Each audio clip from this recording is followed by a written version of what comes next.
The beer bottle explodes against the wall 3 inches from Maya Chen's head. Glass fragments slice through the air like shrapnel. She doesn't flinch, doesn't move, doesn't breathe. 12 Navy SEALs erupt in laughter that shakes the wooden rafters of the anchor bar. Master Chief Derek Sullivan grabs her ponytail and yanks her head backward. His breath reeks of whiskey and contempt. "Get out, girl. This bar is for real warriors, not little Asian dolls playing dress-up." Maya's eyes remain fixed forward. Her hands stay flat on the table. And behind those calm eyes, she counts every face, every insult, every second until they discover who she really is. If you want to see justice served and find out what happens when these SEALs discover the truth, subscribe to my channel and follow this story to the very end. Comment below with the city you're watching from. I want to see how far this story travels across the world. The Anchor Bar sat at the edge of Naval Base Little Creek, Virginia. Friday night, 2200 hours. The kind of night when warriors who spent their days proving they were tougher than everyone else needed somewhere to unleash the adrenaline still pumping through their veins. Maya Chen stood at the bar in yoga pants, an oversized MIT hoodie, and a lanyard that marked her as exactly what everyone assumed a 26-year-old administrative intern who had wandered into the wrong establishment. She ordered water. The bartender, a retired Navy man with tattoos covering both forearms, slid the glass toward her with a look that said she should leave. Now. Before trouble found her. Trouble had already spotted her.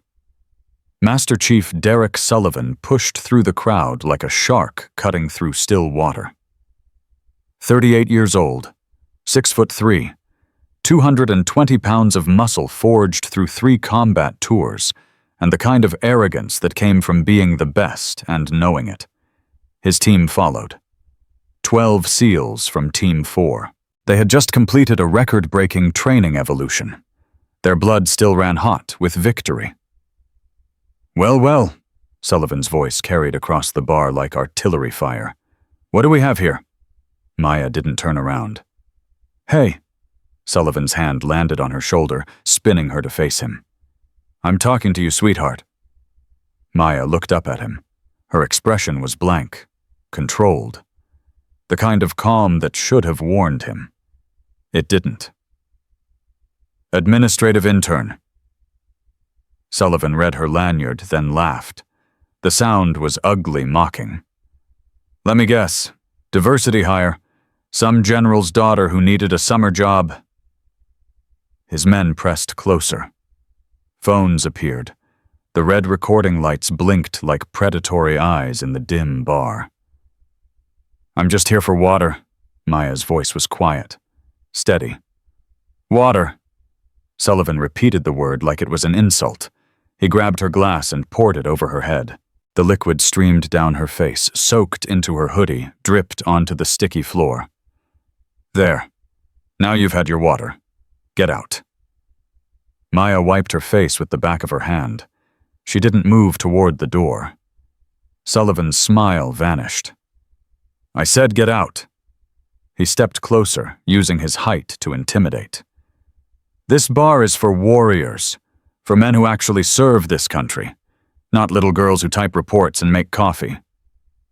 "I don't make coffee." The words were so quiet that Sullivan almost missed them. His eyes narrowed. "What did you say?" "I said I don't make coffee." Maya met his gaze. Something flickered there. Something cold, patient, utterly without fear. "I don't type reports either." For a fraction of a second, Sullivan felt it. A whisper of warning at the base of his skull.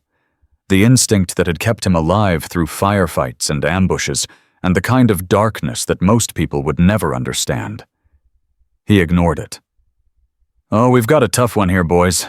He turned to his audience, spreading his arms wide. Little intern thinks she's dangerous. Laughter erupted. Someone wolf whistled. Another seal pumped his fist. Sullivan grabbed a pitcher of beer from a nearby table. He held it over Maya's head, letting it pour in a slow, deliberate stream. The amber liquid cascaded over her hair, ran down her face, soaked her hoodie until it clung to her shoulders. This is what happens when little girls forget their place. Sullivan's voice dropped to a whisper only she could hear. This is the real Navy sweetheart, and you don't belong here. Maya stood motionless. Beer dripped from her chin. Her hair hung in wet strands around her face. Every man in that bar saw exactly what they expected to see, a humiliated young woman who had learned her lesson. None of them saw her hands. They rested flat on the bar's edge, fingers spread, thumbs tucked. The grip was precise, controlled. The kind of hold that combat instructors drilled into operators until it became muscle memory. None of them noticed her breathing. 4 counts in through the nose. Hold for 4. 4 counts out through the mouth. The rhythm was steady, mechanical, the breathing of someone who had faced worse than this, and catalogued the experience for future reference. Petty Officer First Class Ryan Torres stood at the back of the crowd. 29 years old. Lean, quiet, with intelligent eyes that missed nothing. He watched Maya's face and felt the hair on the back of his neck stand up. She wasn't afraid. "Sully." Torres's voice cut through the noise. "Maybe that's enough." Sullivan didn't even glance at him. "Enough. We're just getting started, Torres." He grabbed a napkin and mockingly dabbed at Maya's shoulder. "You know what I love about these diversity programs? They always send us these little dolls who think checking a box makes them warriors." More laughter, more phones recording, more evidence of their own destruction being documented for posterity. Sullivan leaned close, his lips nearly touching Maya's ear. "Let me explain something, honey. You file papers, you answer phones, you get coffee. Sorry, you don't get coffee." He chuckled at his own joke. "You don't belong in the same room as men who actually pull triggers, who actually bleed for this country, who actually matter." Maya's jaw tightened, the first visible reaction she'd shown. Sullivan noticed. His smile widened. "Oh, did I hit a nerve? Did Big Bad Navy Man hurt your feelings?" He pressed harder. "Go home, little girl. Go back to whatever affirmative action program spat you out.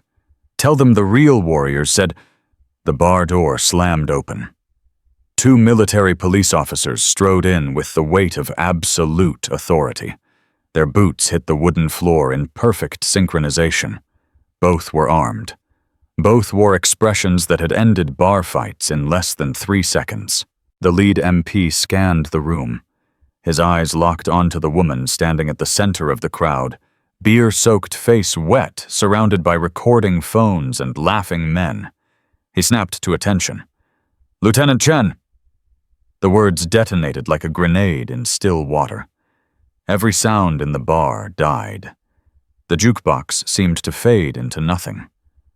12 seals froze mid-motion, glasses suspended halfway to lips, phones still recording what they suddenly realized might be evidence at their own courts-martial. Sullivan's mouth opened. Nothing came out. The MP's posture remained rigid, his eyes fixed on Maya with military precision that left no room for doubt. "Lieutenant Chen, Operation Blackwater requires your immediate presence. Priority Alpha." For 4 heartbeats, nobody moved. Then Maya reached up and wiped the beer from her face. The motion was slow, deliberate. Her eyes never left Sullivan, as she straightened her spine, shoulders squaring with military bearing that hadn't been visible a moment ago. She reached into her hoodie and pulled out dog tags that had been hidden against her chest. And attached to those tags was an insignia that made Sullivan's blood run cold, a phantom wrapped around a sword. Gold thread on black backing. The mark of Ghost Protocol, the most classified counterintelligence unit in the entire Department of Defense. "Lieutenant," Sullivan's voice cracked like ice breaking. That's not possible." Maya stepped forward. The crowd parted instinctively. Bodies pressed back against bar stools and pool tables like water flowing around a stone. Her sneakers left wet footprints on the floor, dark marks trailing behind her as she walked. She stopped directly in front of Sullivan. Up close, she was smaller than him by nearly a foot. Her frame was lean, athletic, the build of a distance runner or a martial artist. Beer still dripped from her hair. Her hoodie clung to her shoulders, soaked and shapeless. But her eyes belonged to someone who had watched men die, who had made the calls that sent them there, who carried the weight of secrets that would never see daylight. "You poured beer on my head." Her voice was quiet, controlled, each syllable carved from ice. "You told me to get out. You said I didn't belong here." Sullivan's face drained of color. His hands began to shake. "I didn't know." "No." Maya's word cut through his excuse like a blade. "You didn't." She leaned closer, her voice dropping to a whisper that only he could hear. "You didn't know because you didn't bother to look. You saw a young woman with an Asian face and a college lanyard, and you decided I was nothing. You decided I was weak. You decided I was someone you could humiliate for sport." Sullivan's mouth worked silently. There was no defense. They both knew it. "You're going to remember this night, Master Chief." Maya's voice remained perfectly level. "Every time you underestimate someone again, every time you decide that someone's appearance tells you everything you need to know about them, you're going to remember standing in this bar covered in the beer you poured on a lieutenant's head, realizing that your assumptions almost ended your career." She stepped back, addressing the room. "Who recorded videos?" Hands went up slowly, reluctantly. 6 SEALs, their phones suddenly feeling like grenades in their grips. "Delete them." Maya's tone left no room for negotiation. "All of them. Every copy, every backup, every cloud upload. You have 30 seconds. Fingers flew across screens. The frantic tapping of deletion filled the silent bar. "Lieutenant Chen." The lead MP cleared his throat. "Should we take Master Chief Sullivan into custody for the assault multiple witnesses can confirm?" "No." The word stopped the MP cold. Maya tilted her head, studying Sullivan the way a surgeon studies an X-ray, looking for fractures, mapping damage, calculating prognosis. "Master Chief Sullivan will not be arrested tonight." Confusion rippled through the crowd. Relief flickered across Sullivan's face. It died when Maya spoke again. "Arrest is too easy." She turned back to Sullivan, her eyes locking onto his. "Too quick. You'd face a tribunal, take your punishment, and move on. That's not what's going to happen." Sullivan's relief curdled into dread. "Instead, you're going to report to my office at 0700 tomorrow morning. You're going to explain exactly what happened here. And then—" Maya paused, letting the silence stretch. "Then we're going to discuss whether you have any value to this Navy beyond your ability to pour beer on women's heads." She turned and walked toward the door, her stride unhurried, confident, the walk of someone who had already won and knew it.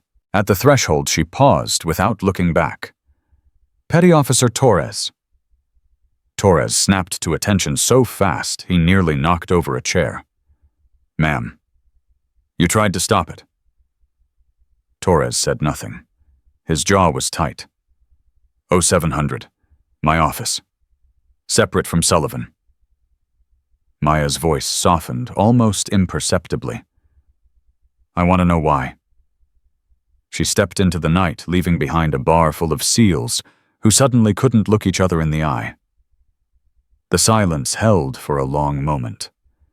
Then Sullivan's beer bottle slipped from his numb fingers and shattered against the floor. The sound was loud in the quiet bar. No one moved to clean it up. Torres stared at the door Maya had walked through. His mind was racing, piecing together fragments of information that he should have connected long ago. Lieutenant Chen.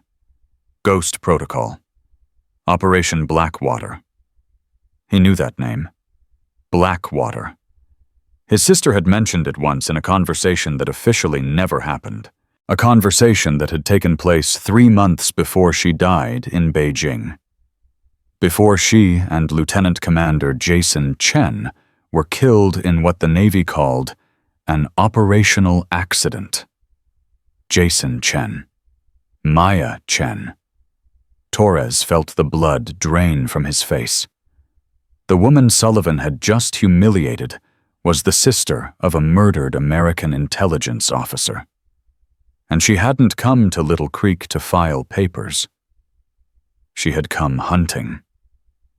Commander Alexandra Reed stood at the window of her office at Ghost Protocol headquarters, watching the sunrise paint the Virginia sky in shades of gold and red. 52 years old, silver streaking through her dark hair, with the kind of authority that came from 3 decades of operating in shadows that would never see daylight. She didn't turn when the door opened. You let them humiliate you. Her voice was neutral, observational. Maya entered, her hair still damp from the shower, her uniform pressed and perfect. The Ghost Protocol insignia sat prominently on her chest. I needed to see how they'd react to perceived weakness. Maya's tone matched her commander's. People reveal themselves when they think they have power over you. And what did you learn? Sullivan is exactly what he appears to be, arrogant, aggressive, convinced of his own superiority. Maya sat in the chair across from Reed's desk without being invited. Their relationship had long ago moved past formality. But he's not smart enough to be our leak. He doesn't have the access level for the operations that were compromised. Reed finally turned. Her eyes were sharp, assessing. And Torres. He tried to stop it. Maya's voice shifted, something flickering beneath her professional mask. And he knows something. I saw it in his face when the MPs called my name. Recognition. Fear. Not of me, of what my presence might mean. Reed moved to her desk, pulling up files on a secure terminal. Photographs filled the screen, mission reports, casualty lists, financial records that shouldn't exist.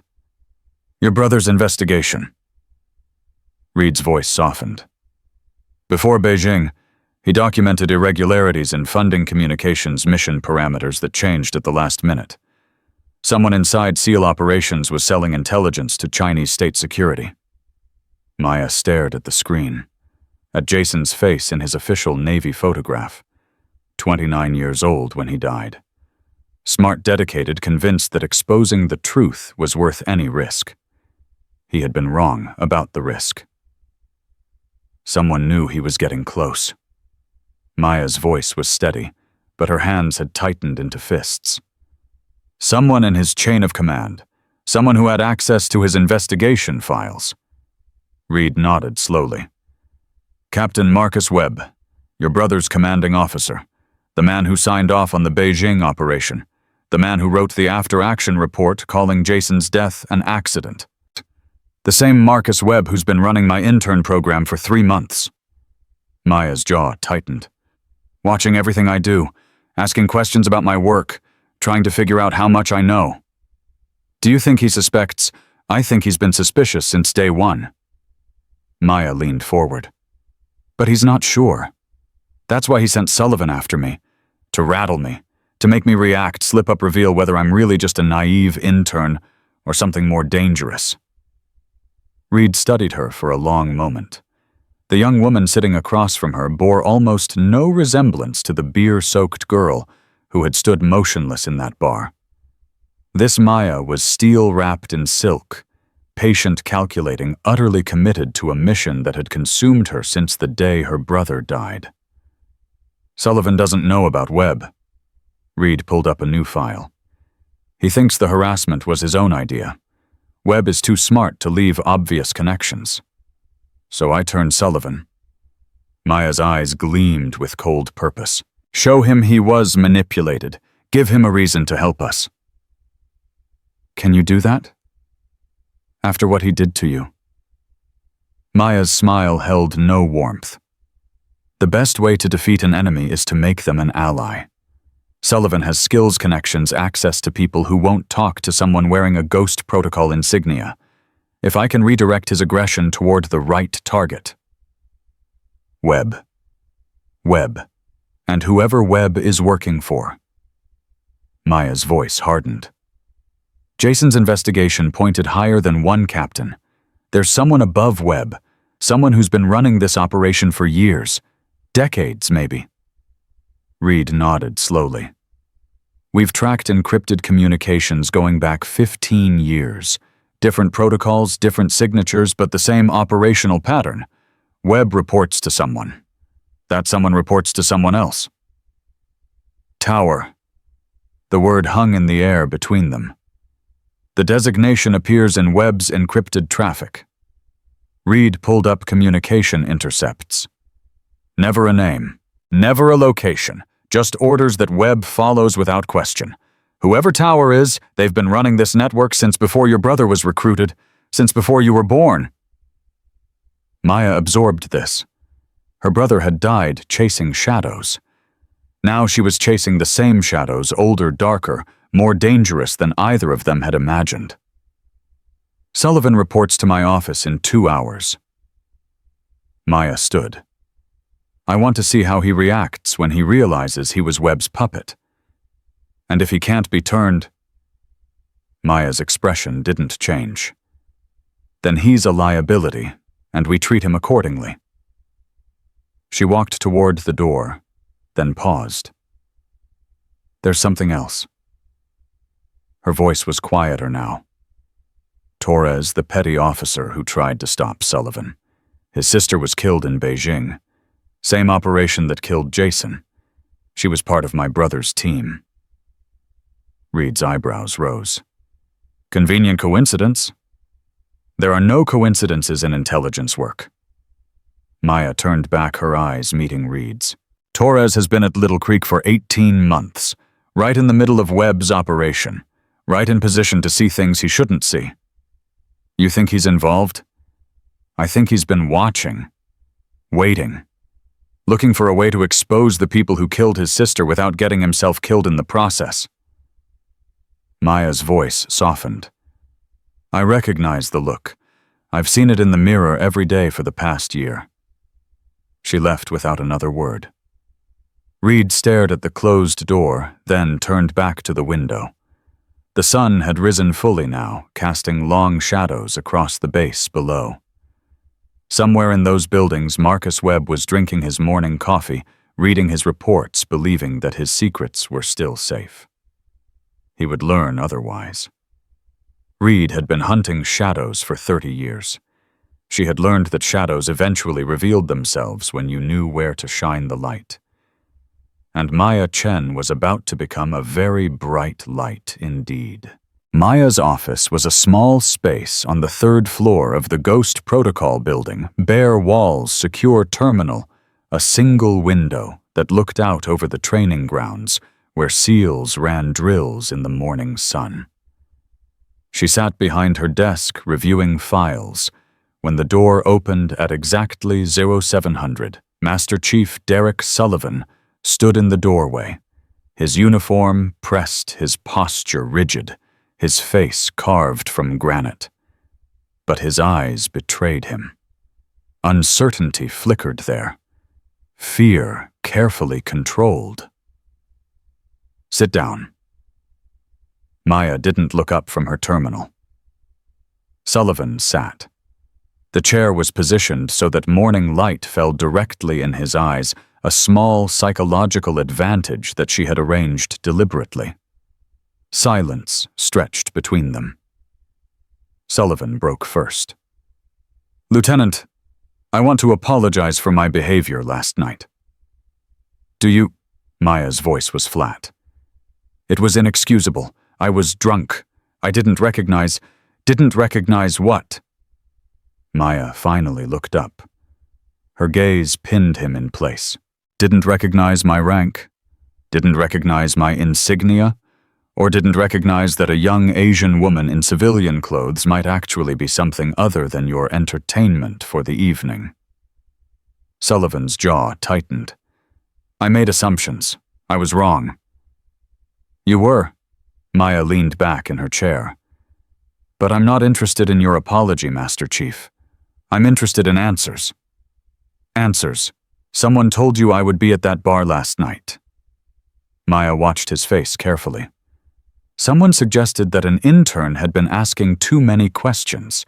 Someone encouraged you to discourage me." Sullivan's expression shifted. Surprise quickly masked. "Who was it? I don't know what you're— Don't." Maya's voice cut like a blade. "I've spent 3 months watching how this base operates. I know how information flows. I know who talks to whom. And I know that Master Chief Derek Sullivan doesn't randomly harass interns unless someone points him at a target." The silence that followed was longer this time. Sullivan stared at her, recalculating, reassessing the woman he had so badly misjudged. "Captain Webb." The name came out reluctantly. "He mentioned that a new intern was asking questions about Beijing, about Operation Nightfall. He said you were poking around in things that didn't concern you." Maya's heart rate increased, but her face showed nothing. "What exactly did he say? That you were a security risk, that you needed to be reminded of your place?" Sullivan's voice grew bitter. He made it sound like he was protecting classified information, like I was doing the Navy a favor. "And you believed him. Webb is a decorated officer. 3 combat tours, multiple commendations." Sullivan's hands clenched on his thighs. "I've known him for 6 years, served under him in Kandahar. I trusted him."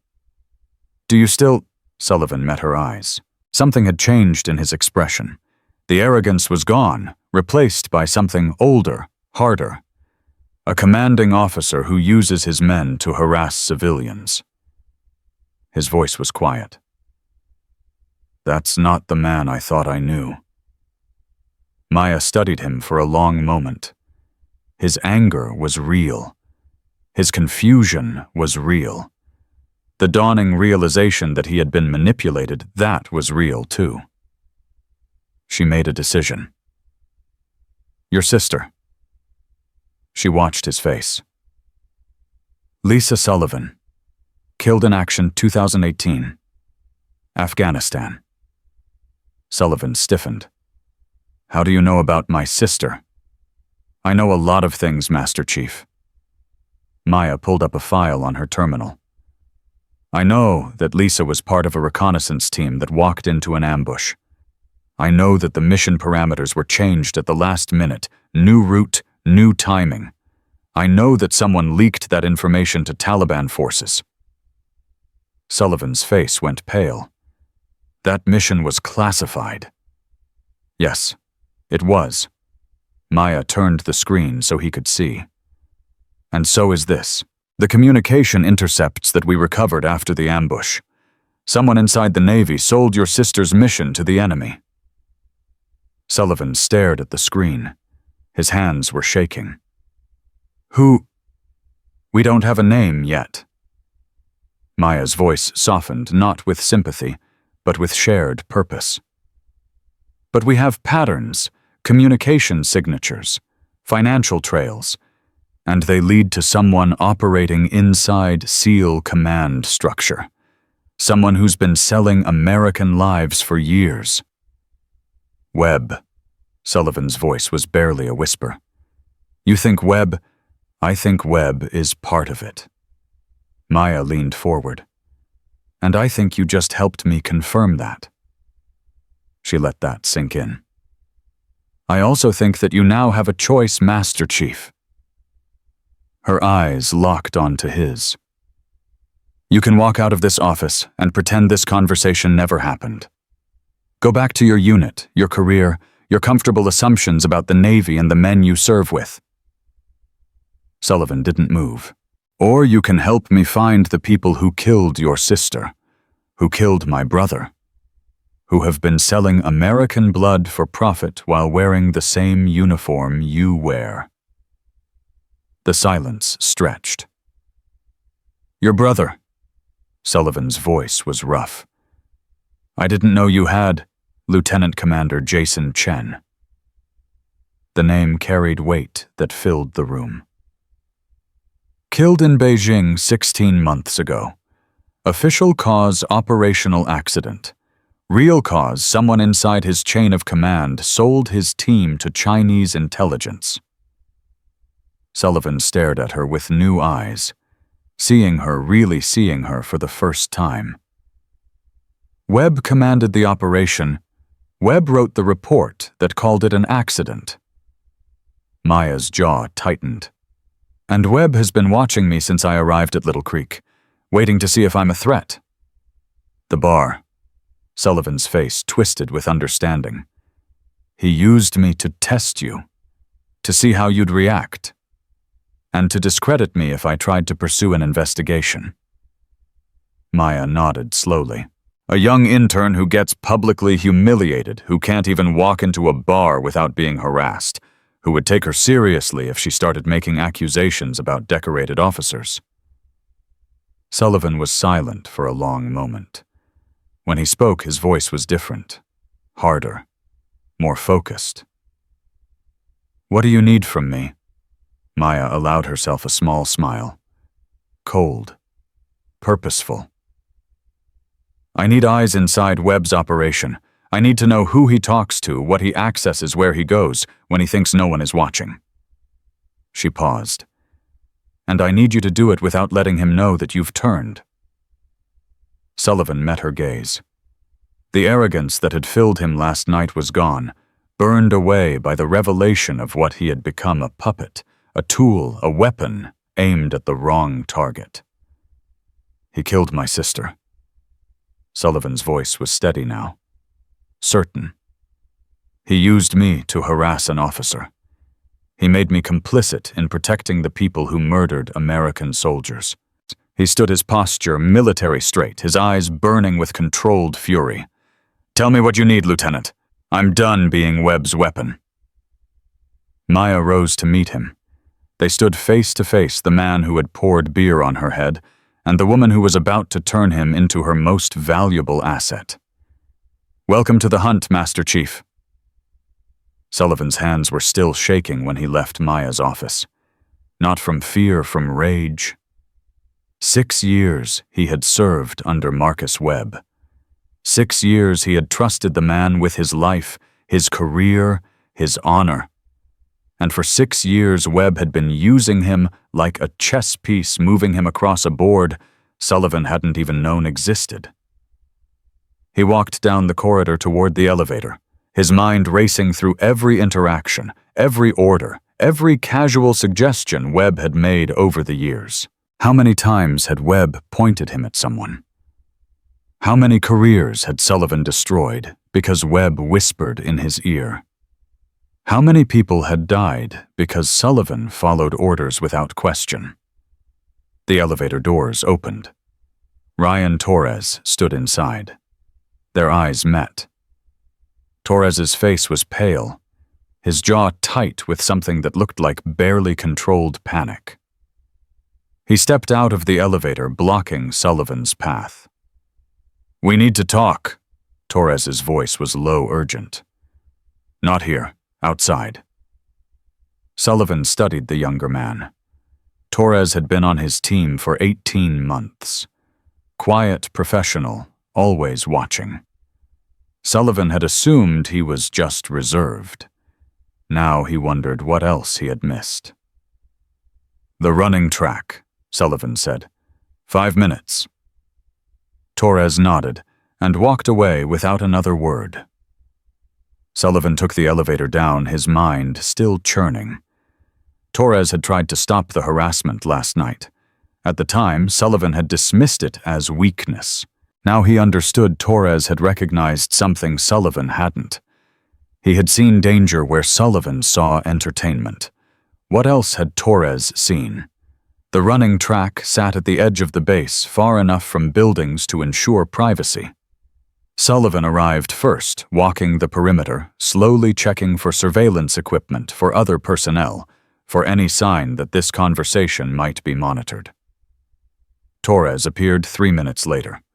He fell into step beside Sullivan, matching his pace. "Lieutenant Chen." Torres spoke without looking at him. "You know who she is." "I know now." Her brother was Jason Chen, lieutenant commander, killed in Beijing 16 months ago. Sullivan's jaw tightened. "She told me." "Did she tell you that my sister died in the same operation?" Torres's voice cracked. "Emily Torres, intelligence analyst. She was part of Jason Chen's team. They were extracting an asset when someone sold their location to Chinese state security." Sullivan stopped walking. He turned to face Torres directly. "Why didn't you tell me? Tell you what?" Torres's eyes flashed with something dangerous. "That I suspected our commanding officer was a traitor, that I thought the man you worshipped was selling American lives to the highest bidder." He laughed bitterly. "You would have reported me, or worse." Sullivan wanted to argue. He couldn't. Torres was right. "I've been watching Webb for 18 months. Torres resumed walking, forcing Sullivan to follow. "Documenting irregularities, communication patterns, meetings with people who don't appear on any official schedule. I have files, recordings, photographs, but nothing concrete enough to take to NCIS." "Why not go to Lieutenant Chen?" "Because I didn't know who she was until last night." Torres's voice dropped. "I thought she was just an intern. Someone Webb was worried about, someone he wanted neutralized before she stumbled onto something dangerous." He paused. "I tried to stop you because I thought you were about to assault an innocent civilian. I didn't realize you were about to assault the one person who might actually be able to bring Webb down." They walked in silence for a moment. Two men who had spent months orbiting the same conspiracy without knowing it, finally recognizing each other for what they really were. "She wants me to spy on Webb." Sullivan's voice was flat. "Get close to him. Find out who he's working with." "That's suicide." Torres shook his head. "Webb is careful, paranoid. If he suspects you've turned, then I'll be another training accident." Sullivan's jaw set. "Like your sister. Like her brother. Like everyone else who got too close." Torres stopped. He stared at Sullivan with an intensity that bordered on desperation. "You're really going to do this, after everything you know?" "Webb used me to harass a lieutenant."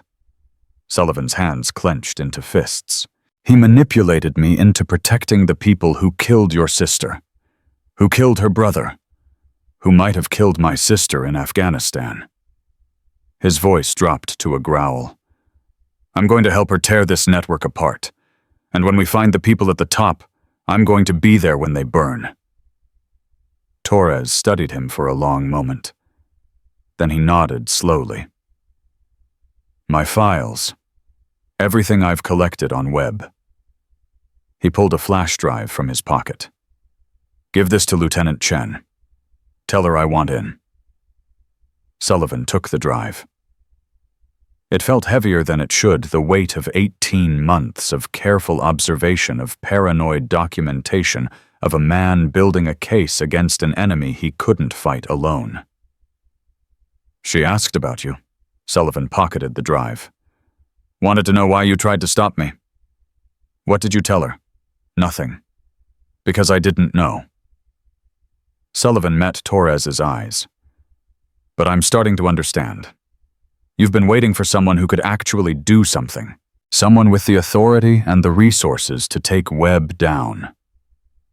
Torres nodded slowly. My sister believed in something. She died for it. I'm not going to let her death mean nothing. Neither am I. They parted without another word, walking in opposite directions across the base. Two men who had been strangers hours ago, now bound together by shared purpose and shared rage. And somewhere in the maze of buildings behind them, Captain Marcus Webb was reading his morning reports, drinking his coffee, believing that his secrets were still safe. Maya was reviewing Torres's files when Commander Reed entered her office without knocking. Webb knows. Reed's voice was sharp. He had dinner with Admiral Prescott last night. Private meeting, no staff present. Maya looked up from her terminal. Admiral Prescott is on our suspect list. Was on our suspect list. Reed moved to the window, her posture rigid with tension. NCIS just found him dead in his quarters. Heart attack according to the preliminary report. The words hit Maya like a physical blow. She rose slowly, her mind racing through implications. When, sometime between midnight and 400, his aide found him this morning. That's not a coincidence. Maya's voice hardened. He has dinner with Webb, and 12 hours later he's dead. No, it's not a coincidence. Reed turned to face her. And neither is this. She held up her phone. A text message displayed on the screen from an unknown number. Stop digging, or the girl dies like her brother. Maya's blood went cold. They know who I am. They've known from the beginning. Reed's voice was carefully controlled. Webb has been watching you for 3 months. He probably reported your identity to his superiors within days of your arrival. Then why let me live? Why not eliminate me before I could uncover anything? Because they wanted to know what you know. Reed set her phone on the desk. They've been monitoring your investigation, tracking your progress, identifying everyone you've contacted. They're not just protecting their network, they're mapping ours. Maya stared at the threat message. Her brother had received something similar 3 days before Beijing. He had ignored it, convinced that he was close enough to the truth that backing down would mean losing everything. He had been right about being close. He had been wrong about being able to survive it. I'm not running. Maya's voice was steel. They killed Jason. They killed Torres's sister. They killed Admiral Prescott. I'm not letting them add my name to that list. I'm not asking you to run. Reed sat down across from her. I'm asking you to be smart. Webb is cornered now. He knows we're closing in. Cornered animals are dangerous. Then we move faster. Maya pulled up a map on her terminal. Webb has a meeting scheduled for tomorrow night. Off-base civilian location. According to Torres's files, he meets with someone at this location every 6 weeks. Never the same contact twice. A handler, or a courier, someone passing information up the chain. Maya's finger traced the location. If we can identify who he's meeting, we find the next link in the network. Reed nodded slowly. And the next link leads us closer to whoever's really running this operation. Tower. The word hung between them. A shadow with no face, no name, no location. Just the designation that appeared in encrypted messages issuing orders that men like Webb followed without question. There's something else. Maya pulled up a financial record. Torres found a payment trail. Webb has been receiving deposits into an offshore account for 15 years. The amounts are irregular, sometimes 10,000, sometimes 100,000, but they always appear within a week of an American operation being compromised. Blood money. 37 payments over 15 years. Maya's jaw tightened. 37 operations sold. 37 teams compromised. And those are just the ones Torres could trace. Reed studied the screen, her expression growing darker with each line of data. The Beijing operation. Her voice was quiet. Jason's team. Is it on this list? Maya highlighted an entry. A payment of $75,000 deposited 3 days after her brother died. He sold Jason for $75,000. Maya's voice cracked for the first time since she had arrived at Little Creek. My brother's life was worth $75,000 to these people. Reed reached across the desk and gripped Maya's hand. The gesture was unexpected. Reed was not known for physical comfort. We're going to make them pay for every dollar. Reed's voice carried conviction that went beyond professional obligation. Every name on that list, every family that lost someone. We're going to find the people responsible, and we're going to make sure they answer for all of it. Maya squeezed back, then released. She wiped her eyes with the back of her hand, a quick gesture, almost embarrassed. Sullivan is in. She returned to business, her voice steadying. He's furious about being manipulated. He'll help us get close to Webb. Can you trust him? No. Maya's answer was immediate, honest. But I can use him. His anger is real. His need for revenge is real. Right now that makes him useful. And Torres has been building a case against Webb for 18 months. Maya held up the flash drive Sullivan had given her. Everything he's collected is on this. Communication logs, meeting schedules, financial irregularities. He's been waiting for someone who could actually act on what he's found. Reed took the drive, turning it over in her fingers. 2 assets inside Webb's operation, both with personal stakes. She looked up at Maya. That's good, but it's also dangerous. Personal motivation makes people take risks. It makes them emotional. It makes them predictable. I know. Maya's voice hardened. I'm taking the same risks. I'm feeling the same emotions. The difference is I know it, and I'm channeling it instead of letting it control me. Reed studied her for a long moment. Whatever she saw in Maya's face seemed to satisfy her. Tomorrow night. Webb's meeting. Reed stood. I want surveillance in place by 1800. Full audio, full video.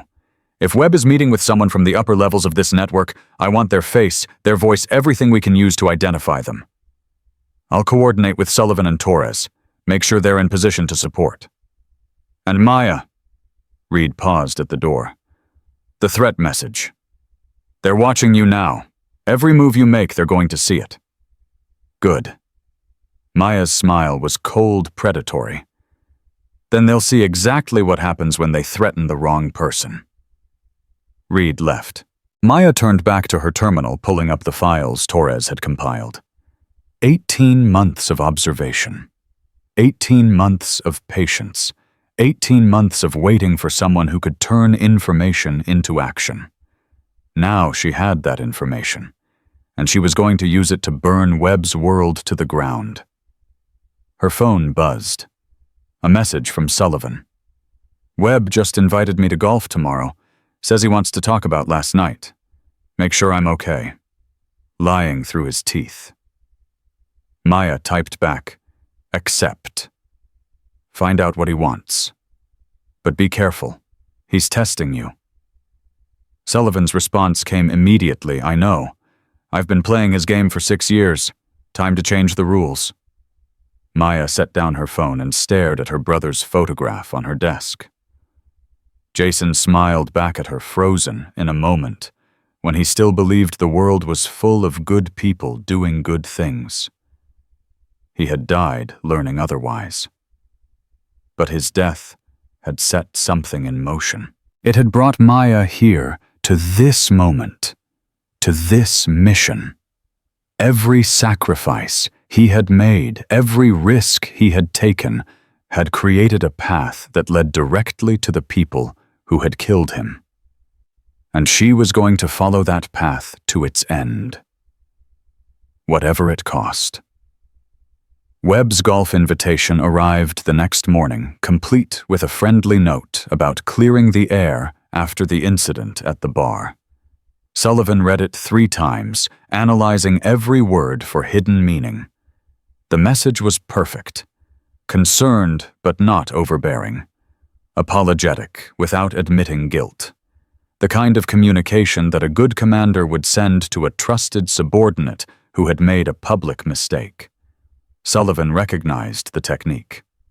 He had seen Webb use it before: the careful construction of plausible deniability, the creation of paper trails that would look innocent to anyone who didn't know better.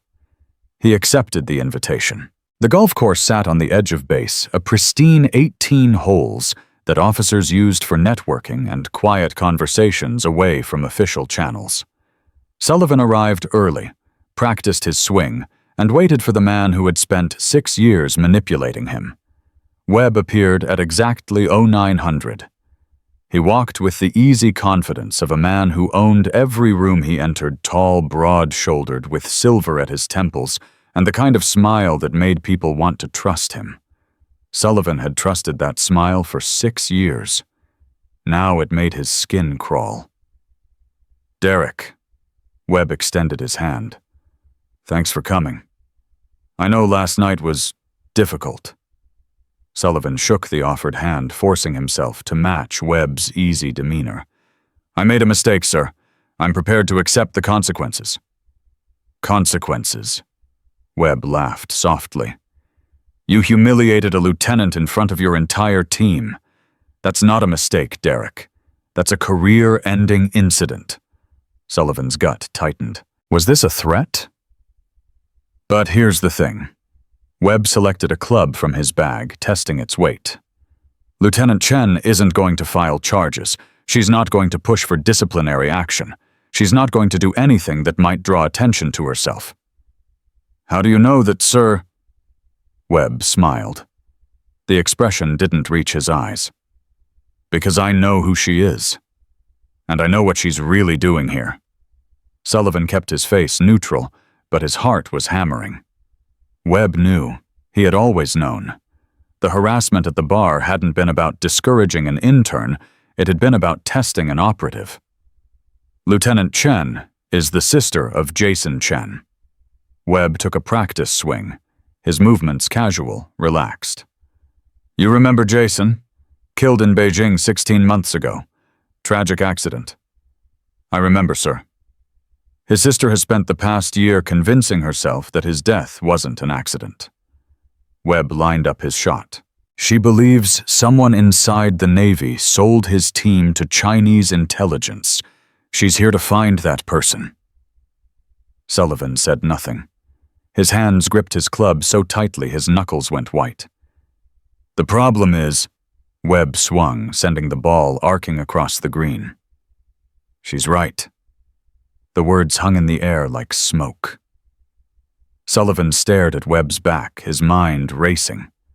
Webb had just admitted it. Openly. Casually. As if he were discussing the weather. "Sir," Sullivan's voice came out hoarse. Webb turned to face him. His smile was gone now, replaced by something colder, more calculating. "Derek, I'm going to ask you a question, and I need you to answer honestly." Webb stepped closer. "How much did she tell you in that meeting this morning? How much does she know?" Sullivan's blood ran cold. Webb had surveillance on Maya's office. He knew about the meeting. He knew Sullivan had been turned, or at least suspected it. This wasn't a golf game. It was an interrogation. "She told me about her brother." Sullivan kept his voice steady. "She told me she thought someone in his chain of command was responsible. She wanted to know if I had ever noticed anything suspicious about you, sir." Webb's eyes narrowed. "And what did you tell her?" "I told her you were a decorated officer, that I trusted you completely, that she was wrong." Silence. Webb studied Sullivan's face with the intensity of a predator examining prey. Every micro-expression, every twitch, every hint of deception. Sullivan had spent 20 years in special operations. He had been trained to resist interrogation by the best in the world. He forced every muscle in his face to relax, forced his breathing to remain steady, forced his eyes to meet Webb's without flinching. Finally, Webb smiled. "Good." He clapped Sullivan on the shoulder. "I knew I could count on you, Derek. You've always been loyal. That's why I recommended you for so many operations. That's why I've protected you when others wanted you out." Sullivan nodded, relief flooding through him. "Thank you, sir. But here's the thing." Webb's grip tightened on Sullivan's shoulder. "Lieutenant Chen is dangerous. She's getting close to things she doesn't understand. And people who get close to those things, they have accidents." The threat was unmistakable. "If she contacts you again, if she asks more questions, tries to recruit you for whatever investigation she thinks she's running, I need to know." Webb's voice dropped to barely above a whisper. "I'm not just protecting myself, Derek. I'm protecting everyone who's been part of this operation, including you." Sullivan's stomach turned. Webb was offering him a deal. Betray Maya and live. Refuse and become another accident. "I understand, sir," Sullivan forced the words out. "If she contacts me, you'll be the first to know." Webb released his shoulder and stepped back, his easy smile returning. "Excellent. Now let's finish this round." He gestured toward the next hole. "No reason we can't enjoy a beautiful morning while we sort out these unpleasant complications." They played the rest of the game in casual conversation, weather sports base politics. Webb acted as if the previous exchange had never happened. Just two officers enjoying a round of golf. But Sullivan's mind was elsewhere. Webb had just confirmed everything Maya suspected. He was part of the network. He knew about Jason's death. He knew about the intelligence leaks. And he had just threatened to kill Maya if she got too close. Sullivan had a choice to make. Betray the woman who might be his only chance at redemption, or become a target himself. He already knew which one he would choose. Sullivan's hands were shaking when he reached Maya's office. He didn't bother knocking. He pushed through the door and found her standing at the window, her back to him, her posture rigid with tension. "He knows." Sullivan's voice came out raw.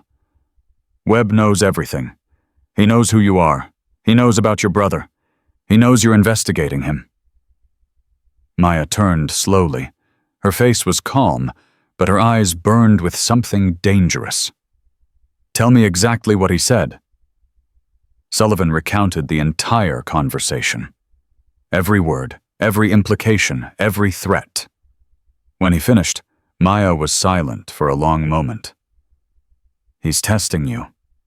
Her voice was controlled, analytical. "He wants to see if you'll run straight to me, if you'll panic, if you'll give him a reason to eliminate you. He threatened to kill you." Sullivan stepped closer. He said people who get close to things they don't understand have accidents. That's not a test. That's a death sentence. It's both. Maya moved to her terminal, pulling up files. "Webb is cornered. He knows we're closing in, but he doesn't know how much evidence we have. He's probing, trying to identify the boundaries of our investigation." "So, what do we do?" Maya's fingers flew across the keyboard. "We give him exactly what he expects. You report back to him. Tell him I tried to recruit you again. Tell him you're playing along to gather information for him." Sullivan stared at her. "You want me to be a double agent? I want you to be a triple agent." Maya's smile was cold. "Webb thinks he's using you to spy on me. I'm using you to spy on Webb. And when he makes his move, we'll be ready. And if he sees through it, then we improvise." Maya pulled up a map on her screen. "His meeting is tonight, 2100 hours. We need surveillance in place by 1800. Torres is already positioning equipment." Sullivan studied the map. The location was a private marina on the Chesapeake Bay, far from the base, far from witnesses, far from help if something went wrong. "That's a kill zone," Sullivan's tactical mind analyzed the terrain. Limited exits, water on 3 sides. If Webb is meeting someone dangerous, then we need to be more dangerous. Maya grabbed her jacket. Come on, we're running out of time. Torres was waiting at the surveillance van when they arrived. His face was pale, his movements sharp with nervous energy. I've been monitoring Webb's communications. Torres pulled up a screen covered in encrypted data. 30 minutes ago, he made a call to an unknown number. The encryption is military grade, but I caught fragments. What did he say? Torres played the audio. Webb's voice crackled through static, broken but audible. Tonight, the Chen girl, permanent solution, Tower approves. Maya's blood went cold. Tower, the shadow at the top of the network, the one who issued orders that men like Webb followed without question. They're not just meeting, Maya's voice hardened. They're planning my elimination. Sullivan's jaw tightened. We need to abort. Call NC ICE. Get you into protective custody. No. Maya shook her head.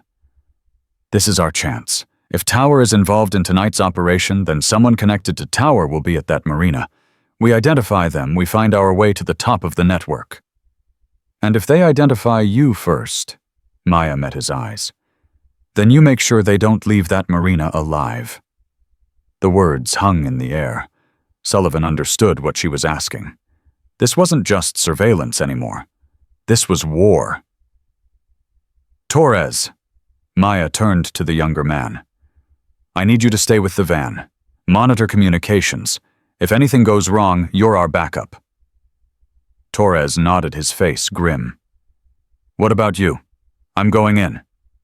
Maya checked her weapon, a compact Glock 19 that fit perfectly in her palm.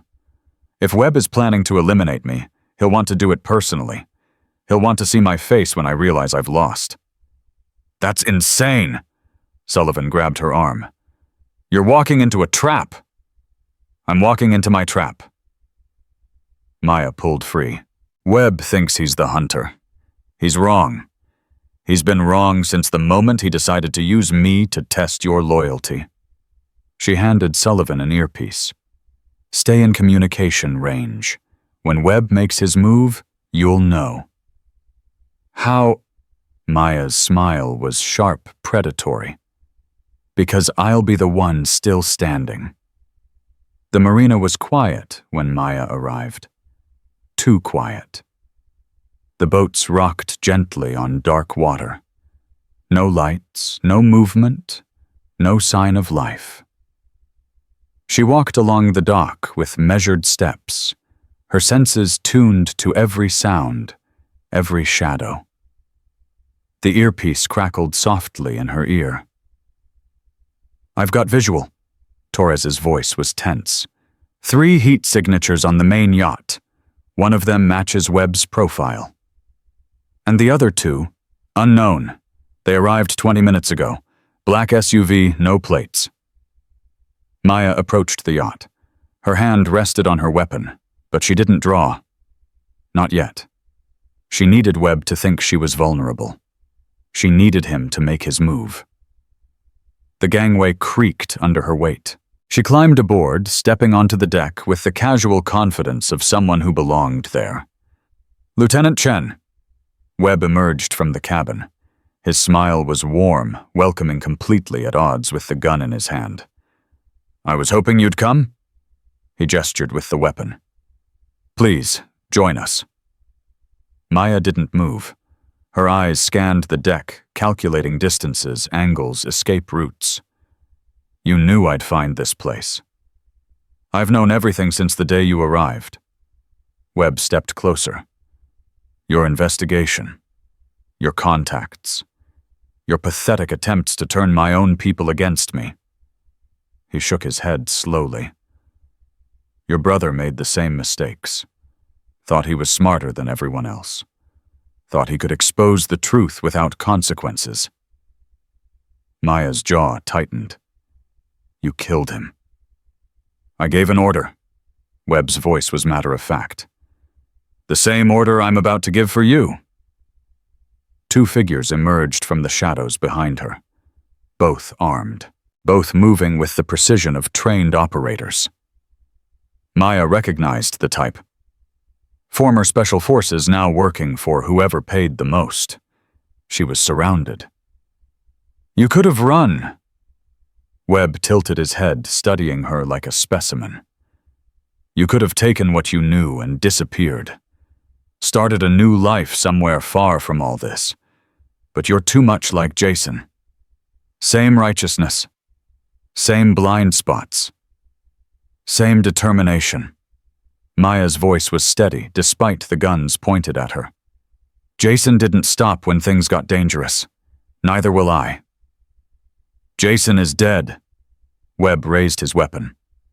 "And in about 30 seconds, so are you." Maya's mind raced through options. The two operatives behind her were too close for her to draw without getting shot. Webb was too far away to reach before he fired. No clean solutions. No guaranteed survival. But she wasn't alone. "Sullivan," she spoke clearly, knowing the earpiece would carry her voice. "Now would be a good time." Webb's smile faltered. "What?" The first shot came from the darkness beyond the yacht. One of the operatives behind Maya dropped without a sound. The second spun toward the threat, giving Maya the opening she needed. She moved. Her elbow drove into the remaining operative's throat. He gagged, stumbled. She grabbed his weapon arm, twisted felt bones crack. The gun fell. She caught it before it hit the deck. Webb fired. The bullet passed inches from her head. Maya dove behind a equipment locker, returning fire. Sullivan's voice crackled in her earpiece. "I've got Webb pinned. 2 more hostiles approaching from the parking lot. Torres, we need extraction. Already moving. ETA 3 minutes. 3 minutes. An eternity in a firefight." Maya peered around the locker. Webb had taken cover behind the cabin entrance. The operative she had disabled was groaning on the deck, clutching his broken arm. The first one Sullivan shot wasn't moving at all. "It's over, Webb," Maya called out. "NCIS knows about this location. They know about your meeting. They know about Tower." Webb laughed. The sound was bitter, desperate. "You think this ends with me? I'm nothing. A middle manager. Tower has assets in every branch of the military. In Congress, in the intelligence community. Kill me, and they'll just find another Webb." "Then I'll kill them too." Maya's voice was ice. "One by one, until there's no one left." Gunfire erupted from the parking lot, Sullivan engaging the reinforcements. Maya used the distraction to move, circling around the cabin, trying to get a clean angle on Webb. She found him pressed against the far railing, his gun hand shaking. The confident predator from moments ago was gone, replaced by a cornered animal. "Drop it." Maya aimed at his center mass. "It's over." Webb stared at her. Something shifted in his expression. Resignation, maybe. Or calculation. "Your brother said the same thing." Webb's voice was soft. "Right before Beijing, he thought he had me cornered. Thought he had won." Maya's finger tightened on the trigger. "He did win. You just didn't realize it yet." "Did he?" Webb's hand moved toward his pocket. "Or did he just set you up to die the same way he did?" Maya's instincts screamed warning. "Don't move." Webb's hand kept moving. "Tower doesn't lose, Lieutenant. Tower adapts. Whatever you think you've accomplished tonight." The explosion ripped through the yacht. The force threw Maya backward. She hit the water, the cold shocking her system, the darkness swallowing everything. For a long moment there was nothing but the pressure of the bay crushing down on her, the muffled roar of flames above the burning in her lungs as she fought toward the surface. She broke through, gasping. The yacht was engulfed, flames reaching toward the sky. Webb was gone, vaporized, or escaped in the chaos. "Maya!" Sullivan's voice screamed in her earpiece. "Maya, respond." She couldn't answer. Her strength was failing. The explosion had done something to her ribs, cracked, maybe. Internal bleeding, possibly. The water around her was turning dark. Not dark, red. She was bleeding. Torres! She managed to activate her earpiece. Marina, in the water. I see you. Hold on. The world was fading. The flames reflected on the water like dancing demons. Somewhere distant, she heard engines' voices, the sound of rescue, or the sound of death coming to claim her. Jason's face floated through her mind. Smiling, confident. The brother who had died believing in something. She wasn't ready to join him. Not yet. Not until she finished what he started.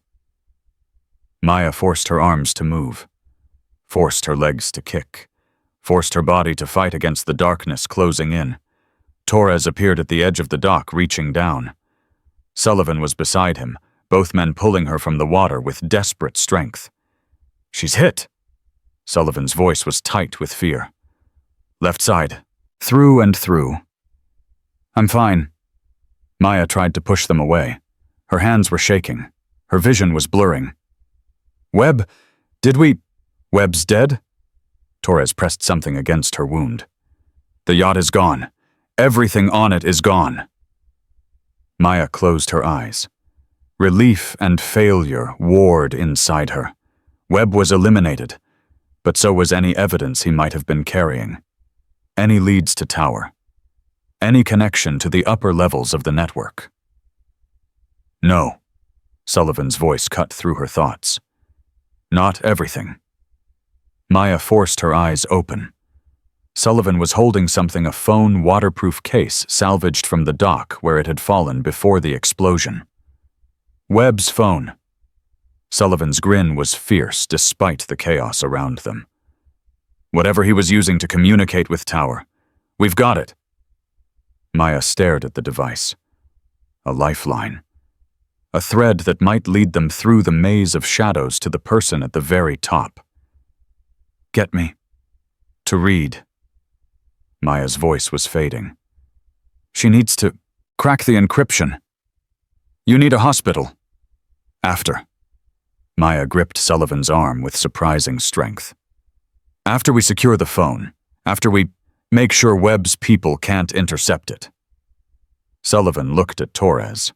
A silent conversation passed between them, the acknowledgement that this woman was either the bravest person they had ever met or completely insane. Probably both. Command Center. Sullivan made the decision. Torres drive. I'll keep pressure on the wound. They loaded Maya into the van. Torres took the wheel, pushing the vehicle through dark streets toward the base. Sullivan crouched beside Maya, one hand pressed against her side, the other holding the phone that might contain the key to everything. Stay with me. Sullivan's voice was rough. You don't get to die before we finish this. Maya's laugh was weak, painful. Wasn't planning on it. Webb said something before the explosion. Sullivan's eyes were troubled. He said Tower adapts, that whatever we accomplished, it wouldn't matter. He was trying to scare me. Maya's grip on consciousness was slipping. Trying to make me give up. Was he right? Maya forced her eyes to focus on Sullivan's face. The man who had poured beer on her head 3 days ago. The man who was now pressing his hands against her wound, keeping her alive through sheer force of will. My brother didn't give up. Maya's voice was barely a whisper. He died believing that the truth was worth any price. And you… Maya's eyes drifted closed. Her breathing was shallow, her pulse weak. But her words, when they came, carried the weight of absolute conviction. I believe that finishing what he started is worth any price. The van raced through the night. Behind them, the marina burned. Ahead of them, the base waited with whatever answers Webb's phone might contain. And somewhere in the shadows, Tower was already adapting, already planning, already moving pieces on a board that Maya couldn't yet see. The war was far from over. It was just beginning. Commander Reed was waiting when they arrived.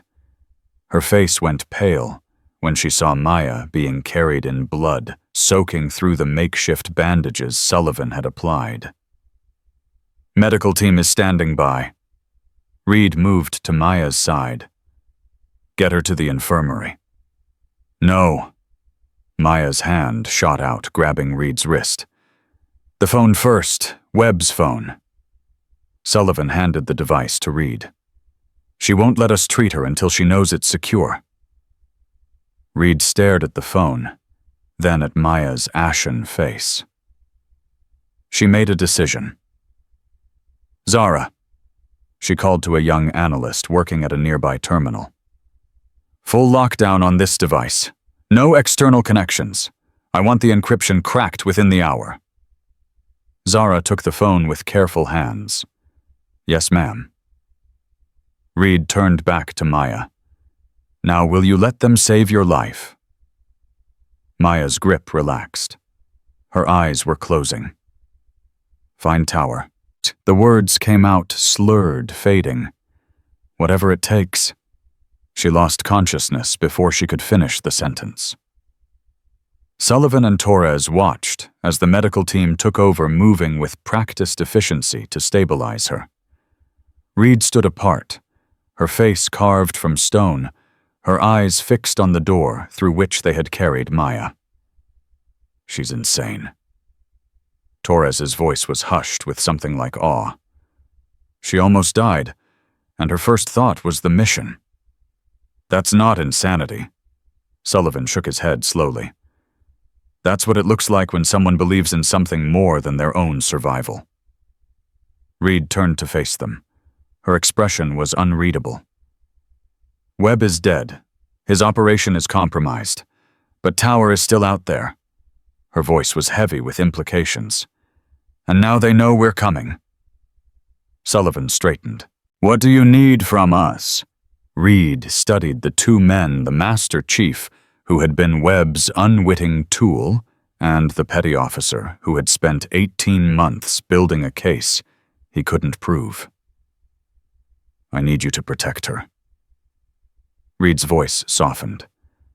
"When she wakes up, she's going to want to continue the mission. She's going to push herself past every limit. She's going to take risks that would kill anyone else. And you want us to stop her?" "No." Reed shook her head. "I want you to make sure she survives them." She walked away, leaving Sullivan and Torres standing in the corridor. Behind the closed door, doctors worked to save Maya's life. Beyond the walls, a conspiracy that had survived for decades was scrambling to protect itself. And somewhere in the chaos, Webb's phone was giving up its secrets. Secrets that would change everything. Maya woke to the sound of machines. Beeping, humming, the sterile rhythm of medical equipment keeping her alive.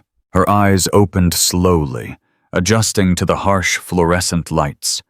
Pain radiated from her left side, a constant throbbing reminder of how close she had come to dying on that dock.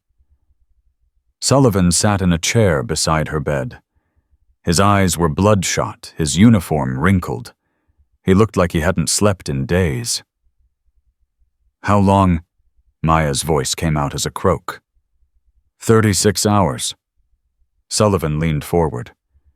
"You lost a lot of blood. Doctor said another 10 minutes in that water and you wouldn't have made it." Maya tried to sit up. The pain nearly dropped her back down, but she forced through it, gripping the bed rails until her knuckles went white. "The phone. Webb's phone. Zara cracked the encryption." Sullivan's expression shifted to something complicated. "You need to hear what she found. Then get me out of this bed. Maya, now Sullivan." 20 minutes later, Maya was in the command center. She had refused a wheelchair, refused painkillers, refused anything that might dull her mind. The wound in her side screamed with every step, But she kept walking. Torres fell in beside her, his face tight with concern. "You should be in the infirmary." Torres kept his voice low. "I'll rest when Tower is in handcuffs." Maya pushed through the door. Until then, pain is just information. Commander Reed stood at the main terminal, surrounded by screens filled with data. Zara sat beside her fingers, still moving across keyboards despite the dark circles under her eyes. Reed turned when Maya entered. Her expression flickered with concern, then hardened into professional neutrality. "You're awake." "I'm functional." Maya moved to the screens. "What did we find?" Zara pulled up a communication log. Webb wasn't just following orders. He was documenting everything.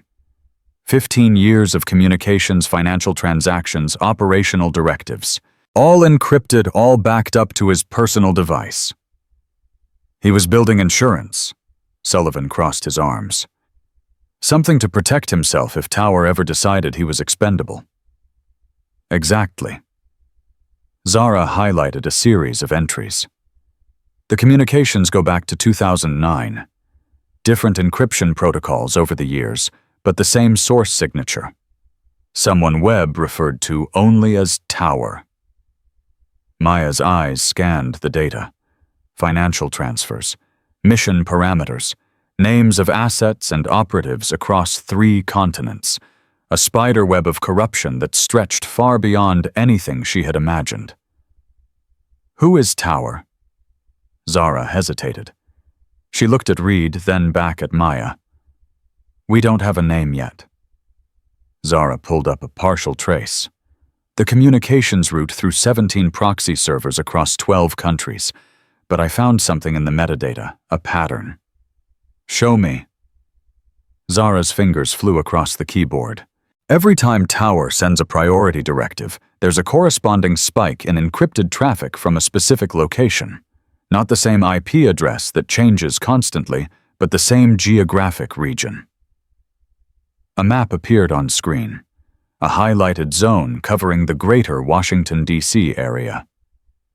"Tower is in the capital." Maya's voice was flat.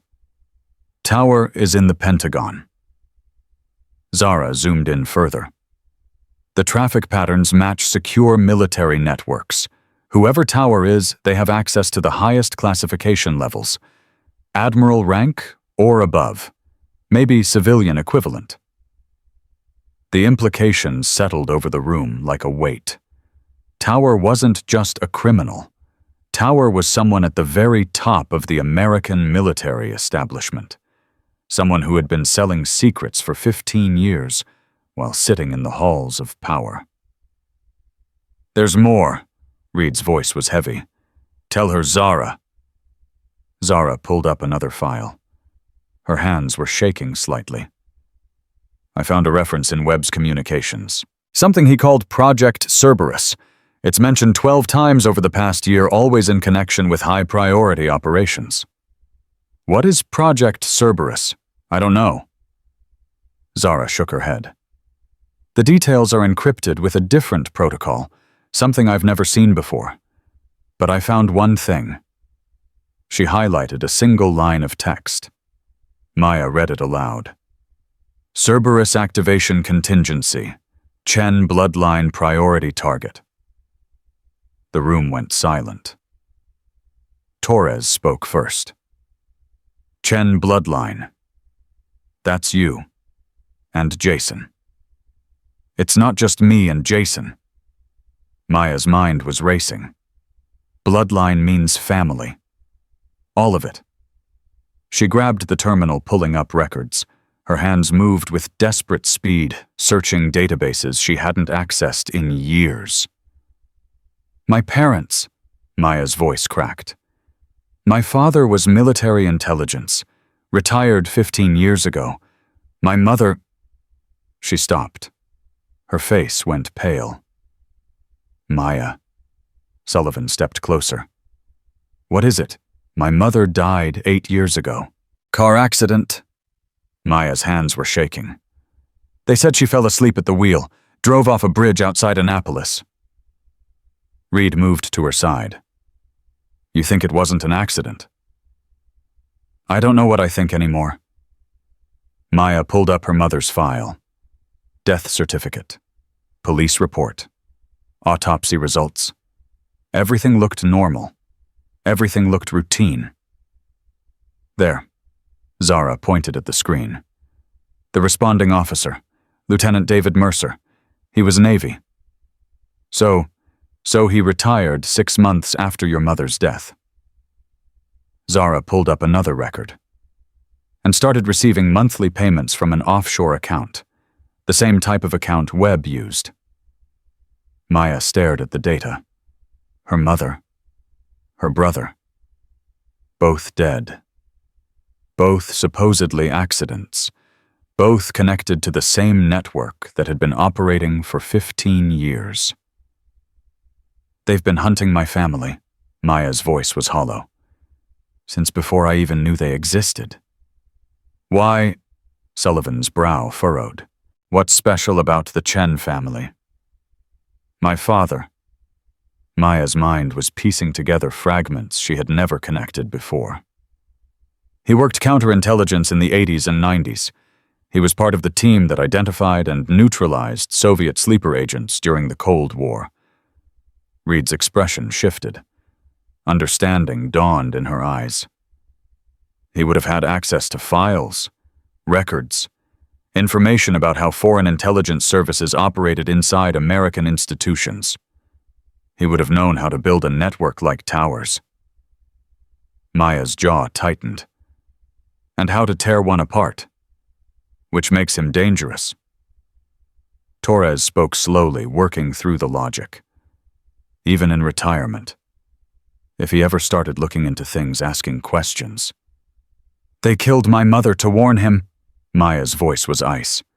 Then when Jason started investigating, they killed him too, and now they're coming for me. And your father. Sullivan's eyes widened. Where is he now? Maya was already moving. Her side screamed in protest, but she ignored it. She grabbed her phone, dialing a number she hadn't called in months. It rang once, twice, 3 times. Pick up. Maya's voice was tight with fear. Dad, pick up. 4 rings, 5. The line connected. Maya. Her father's voice was groggy, confused. It's 3 a.m. What's wrong? Dad, where are you? At home, in bed. What's going on?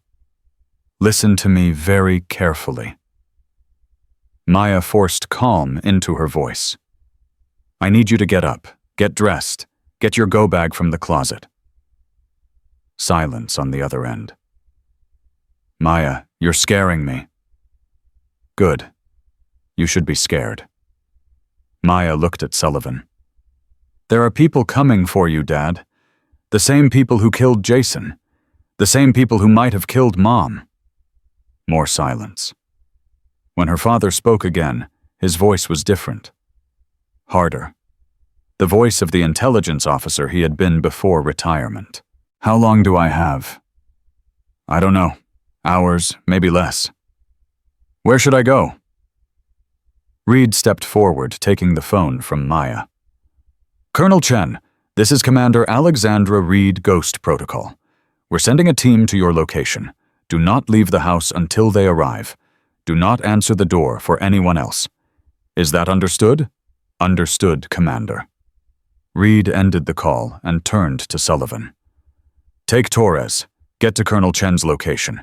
Keep him alive until we figure out who Tower is and how to neutralize them. Sullivan nodded. What about Maya? I'm staying here. Maya's voice left no room for argument. Tower just accelerated their timeline. They're going to make mistakes. And when they do, I'm going to be ready. Sullivan hesitated. He wanted to argue. He wanted to tell her she was in no condition to fight, that she should be with her father, that she was pushing herself toward a cliff. But he saw the look in her eyes, the same look he had seen in warriors who knew they were walking into fire and chose to walk anyway. Keep her alive. Sullivan pointed at Zara. Whatever happens, keep her alive. He and Torres were gone before Maya could respond. Reed moved to the communication terminal. I'm contacting NCIS. We need protective custody for Colonel Chen. No, Maya shook her head. NCIS is compromised. Has to be. Tower has been operating for 15 years from inside the Pentagon. They have assets everywhere. Then who can we trust? Maya stared at the screens, at the web of corruption that spread across every agency, every branch, every institution she had believed in. No one. Her voice was quiet. We trust no one except the people in this room. That's not a strategy. Reed's tone sharpened. That's paranoia. It's survival. Maya turned to face her. Webb had contacts in NCIS, FBI, CIA. Tower has been building this network for 15 years. Anyone could be compromised. Everyone might be compromised. So what do we do? Maya looked at the map on the screen. The highlighted zone around Washington, D.C. The Pentagon sitting at the center, like a dark heart. We go hunting. Maya's voice hardened. Zara, I need you to narrow the traffic pattern. Tower is in the Pentagon. That's still thousands of people. We need to find the specific access point. That could take days. We have hours. Maya gripped the edge of the terminal. My father is a target. I'm a target. Everyone connected to this investigation is a target. We find Tower or we all die. Zara's fingers flew across the keyboard. I'm cross-referencing the communication timestamps with secure access logs. If Tower is sending messages from inside the Pentagon, there should be a pattern. Maya watched the data scroll. Her wound throbbed. Her vision blurred occasionally, but she refused to sit, refused to show weakness. There. Zara pointed at a cluster of data points. The messages correlate with access to a specific SCIF, secure facility basement level. Only 40 people have clearance. Who? Zara pulled up a list. Names began scrolling. Maya scanned them looking for anyone who stood out. Then she saw it. One name. One title. One person who had access to everything and suspicion of nothing. Admiral Kenneth Harrington, Vice Chief of Naval Operations, third highest-ranking officer in the entire United States Navy. No, Maya's voice was a whisper. That's not possible. Reed moved to the screen. Her face went pale. I served under Harrington. Reed's voice cracked. 20 years ago, he was my commanding officer during Desert Storm. He recommended me for Ghost Protocol. He's Tower. Maya's hands were shaking. The man who created your career is the same man who's been selling American lives for 15 years. Reed stared at the screen. Her entire worldview was crumbling. Everything she believed about the military, about the people she trusted, about the system she had devoted her life to. Are we sure? Reed's voice was barely audible. Cross-reference his schedule with the communication timestamps. Maya turned to Zara. If Harrington is Tower, the pattern will be undeniable. Zara worked for 3 minutes, the longest 3 minutes of Maya's life. Then Zara looked up. Her face was ashen. 94% correlation. Zara's voice shook. Admiral Harrington was in that skiff during every single priority communication from Tower. The odds of that being coincidence are essentially 0. Maya absorbed the confirmation. The man at the top of the network, the shadow who had been controlling everything, Vice Chief of Naval Operations Kenneth Harrington. He knew about my brother. Maya's voice was hollow. He probably signed the order himself. Maya, Reed started. He killed Jason. Maya cut her off. He killed my mother. He's been hunting my family for 8 years. Reed grabbed Maya's arm. We can't move on an admiral without evidence. Hard evidence. Something that will hold up in a military tribunal. I have evidence. Maya pointed at the screens. 15 years of communications, financial records, correlation patterns that prove nothing without authentication. Reed's voice was urgent. Tower's communications are encrypted. The metadata suggests Harrington, but any defense attorney will argue the data was fabricated. We need him to confess. We need him to incriminate himself directly. Maya's jaw tightened. Reed was right. They had circumstantial evidence. They had patterns and correlations. But they didn't have the one thing that would guarantee conviction. They needed Harrington to talk. I'll get him to talk. Maya's voice was steel. How? By giving him what he wants. Maya met Reed's eyes. Me? Absolutely not. Reed shook her head. You're not using yourself as bait, not again. It's the only way. Maya pulled up Harrington's schedule. He's hosting a private reception tomorrow night. Defense contractors, senior officers, political donors. I can get in. And then what, walk up to the Vice Chief of Naval Operations and accuse him of treason? No. Maya's smile was cold. I walk up to him and tell him I know everything. I tell him I have Webb's phone. I tell him I'm willing to make a deal. Reed stared at her. You want him to think you're corrupt. I want him to think I'm scared. Maya's voice softened. A wounded young woman who just lost her asset, who knows she's outmatched, who's looking for a way to survive. Someone who can be bought. Someone who can be controlled. And when he takes the bait, I get him on record, admitting everything. Then I get out. If you get out. Reed's expression was grave. Harrington has survived 15 years at the top of this network. He's not going to confess to a stranger at a cocktail party. He won't be confessing to a stranger. Maya pulled up her own file. He'll be confessing to Colonel David Chen's daughter, the last surviving member of a family he's been trying to destroy for a decade. Reed was silent for a long moment. The weight of the decision pressed down on both of them. If this fails, Reed finally said, you die. Your father dies. Everyone connected to this investigation dies. Harrington wipes the slate clean and continues operating for another 15 years. Then I won't fail. Maya met her eyes. I'm my father's daughter. I'm my brother's sister. I was trained for moments exactly like this. Reed held her gaze. Then slowly she nodded. 24 hours. Reed's voice was heavy.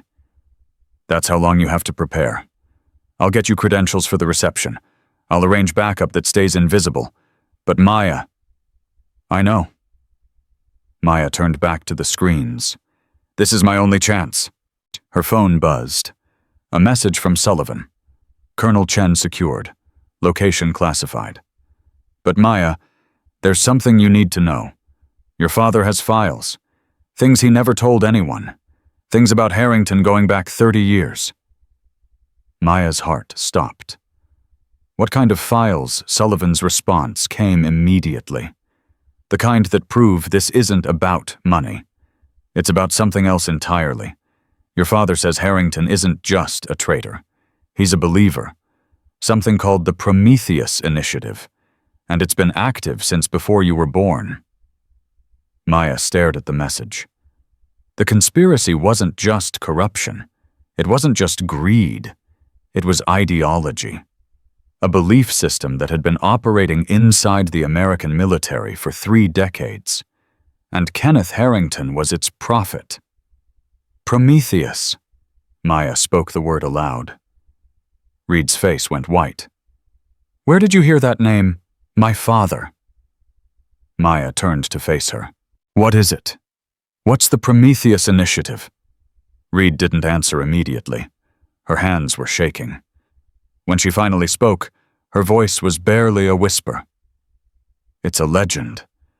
A ghost story intelligence officers tell each other. A group of senior military officials who believed that American democracy was too weak to survive the 21st century. That strong leadership required removing certain obstacles. What obstacles? Democratic oversight. Reed's voice cracked. Congressional accountability. The constitutional limits on military power. Maya understood.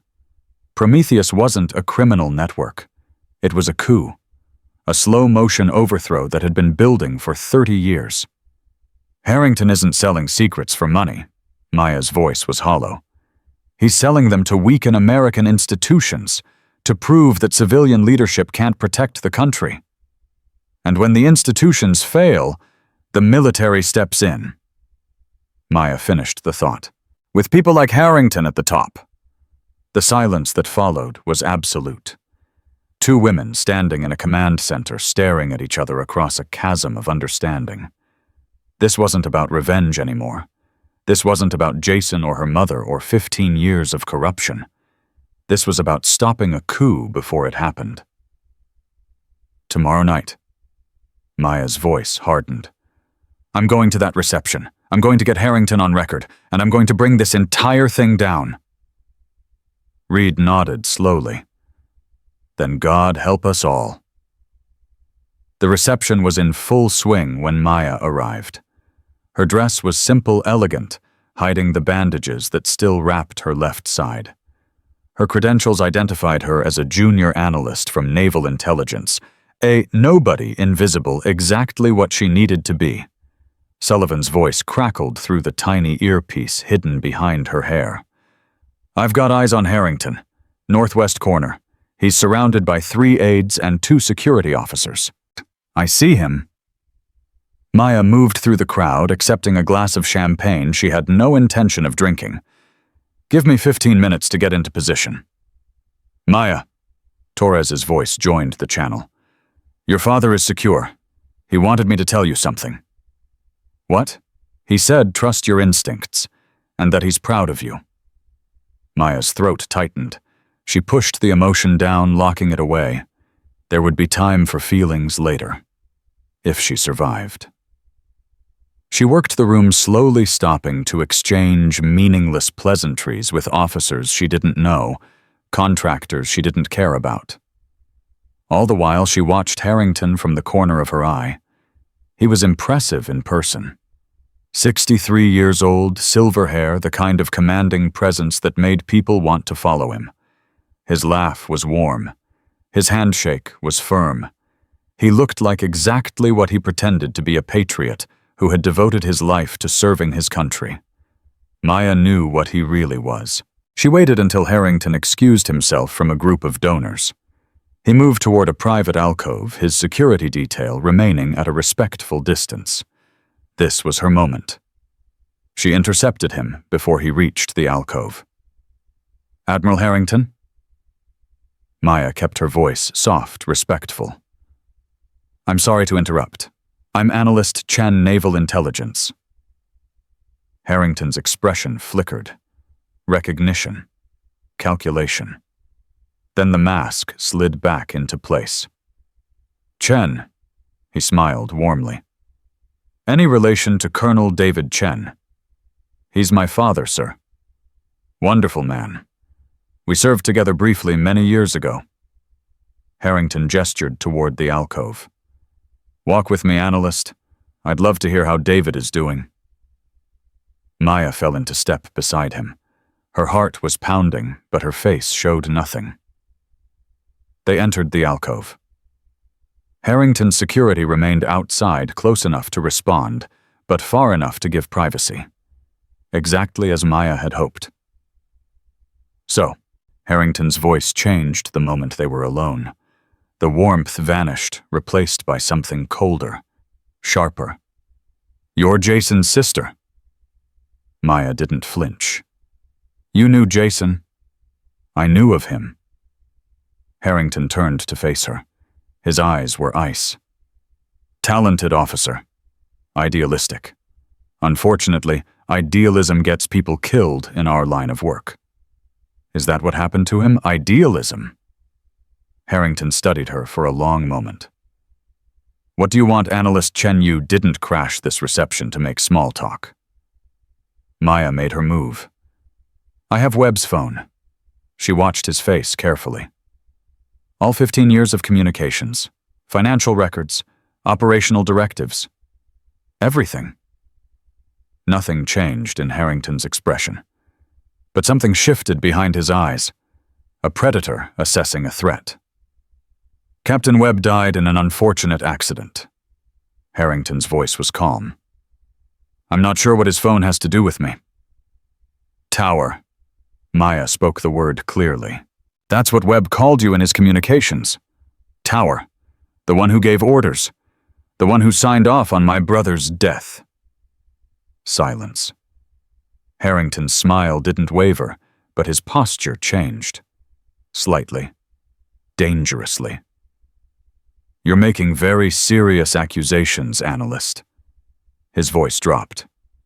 Accusations that could destroy your career, your family, your life. You already tried to destroy all of those things. Maya held his gaze. You killed my mother 8 years ago.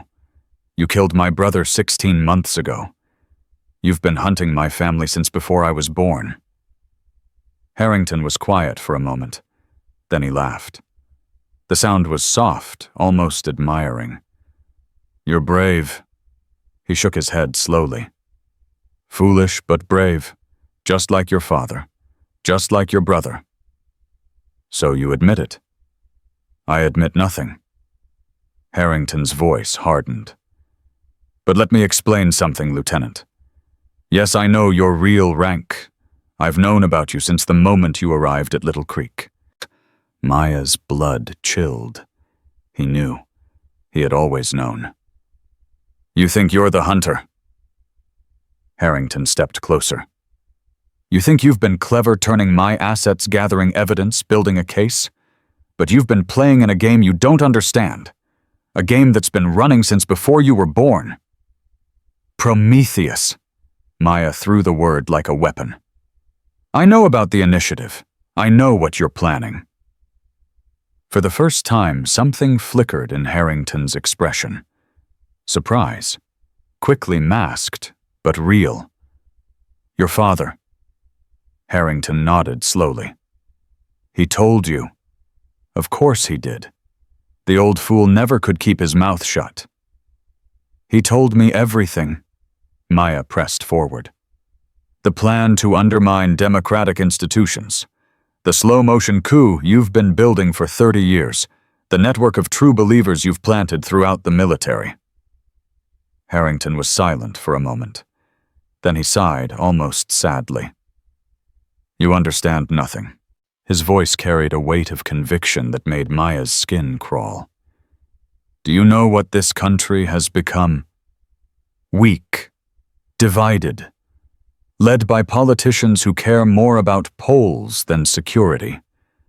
Our enemies grow stronger every day while we debate pronouns and social programs. So your solution is treason. My solution is survival.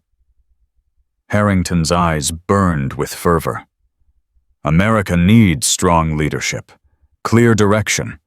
The military is the only institution left that still functions, that still puts country above self. When civilian leadership fails, and it will fail, we will be ready. Ready to do what? Take over. Ready to save what remains. Harrington smiled, but it was the smile of a fanatic, not a soldier. You think I'm the villain? I've given my entire life to this country. Everything I've done, every operation, every sacrifice, every difficult decision has been in service of something greater than myself. You sold intelligence to enemies. You got Americans killed. I made strategic decisions. Harrington's voice hardened. Yes, some operations were compromised. Yes, lives were lost. But every death served a purpose. Every failure weakened confidence in civilian leadership. Every crisis brought us closer to the moment when the people would welcome military guidance. Maya stared at him. The scope of his delusion was staggering. He genuinely believed he was saving America by destroying it. You're insane. The words came out before she could stop them. Harrington's expression didn't change. That's what they always say about visionaries. Until history proves them right. History is going to prove you're a traitor. Maya reached into her purse. Because everything you just said was recorded. She pulled out a small device the backup recorder Zara had given her. Its light blinked green. Recording complete. Harrington looked at the device. Then he laughed. You think that matters? He shook his head. You think a recording will bring me down? I'm the Vice Chief of Naval Operations. I have allies in Congress, in the intelligence community, in the White House itself. Your little device means nothing. Sullivan. Maya spoke clearly. Now. The alcove door burst open. Sullivan and Torres entered, weapons drawn. Behind them, Commander Reed followed with 2 NCIS agents Maya didn't recognize. Harrington's security moved to intercept, but they were outnumbered. Within seconds, they were restrained. Admiral Kenneth Harrington. Reed's voice was steady, formal. You are under arrest for treason, espionage, conspiracy to commit murder, and violation of your oath of office. Harrington didn't resist as the agents moved toward him. His expression remained calm, almost amused. You think you've won? He looked directly at Maya. You haven't. Prometheus is bigger than me, bigger than Webb, bigger than anything you can imagine. Maybe. Maya stepped forward, meeting his eyes. But it's not bigger than the truth. And the truth is, you just confessed to everything on a recording that's already been transmitted to 17 different secure servers. Something flickered in Harrington's expression. The first crack in his certainty. You're bluffing. Am I? Maya held up her phone, showing the transmission log. NCIS Headquarters, FBI Counterintelligence, the Senate Armed Services Committee, the Washington Post, the New York Times. She smiled coldly. In about 30 minutes, your face is going to be on every screen in America, and no amount of political connections will save you. Harrington stared at the phone, at the transmission log, at the evidence of his own destruction. You'll destroy everything. His voice cracked. Not just me, the entire military. People will lose faith. They'll lose faith in traitors who wear uniforms they didn't deserve. Maya cut him off. They'll lose faith in men who talk about patriotism while selling their country to the highest bidder. But they won't lose faith in the military. Because the military isn't you. The military is the men and women who serve with honor, who keep their oaths, who would die before betraying what this country stands for. She stepped closer, her voice dropping to a whisper that only he could hear. My brother was one of those people. My mother was married to one of those people. I am one of those people. Her eyes burned into his. And we will always outnumber you. Reed nodded to the agents. They led Harrington away, his hands cuffed behind his back. The reception had gone silent, guests staring in shock as the Vice Chief of Naval Operations was walked out like a common criminal. Maya watched him go. Her hands were shaking. Her wound throbbed. But for the first time in 16 months, she felt something like peace. Torres appeared at her side. NCIS is rounding up the rest of the network. 12 arrests so far. More coming. The files my father had, being analyzed now. Torres's voice was quiet. The Prometheus Initiative had members in every branch. Some of them turned themselves in the moment Harrington was arrested.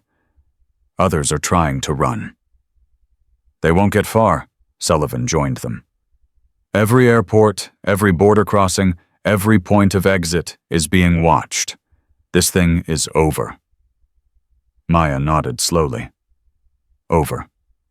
The word felt strange.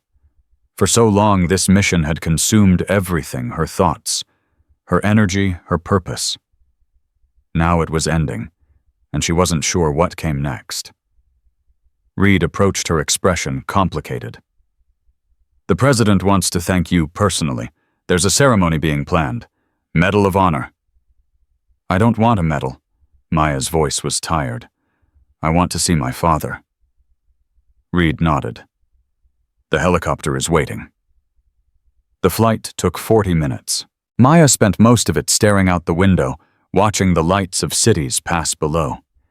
She thought about Jason, about her mother, about all the years of questions that finally had answers. The answers weren't comforting. They weren't healing. But they were true. And truth, Maya had learned, was the foundation of everything else. Her father was waiting when she landed. Colonel David Chen stood straight despite his 70 years, his military bearing undiminished by time or circumstance. When Maya approached, he opened his arms. She fell into them.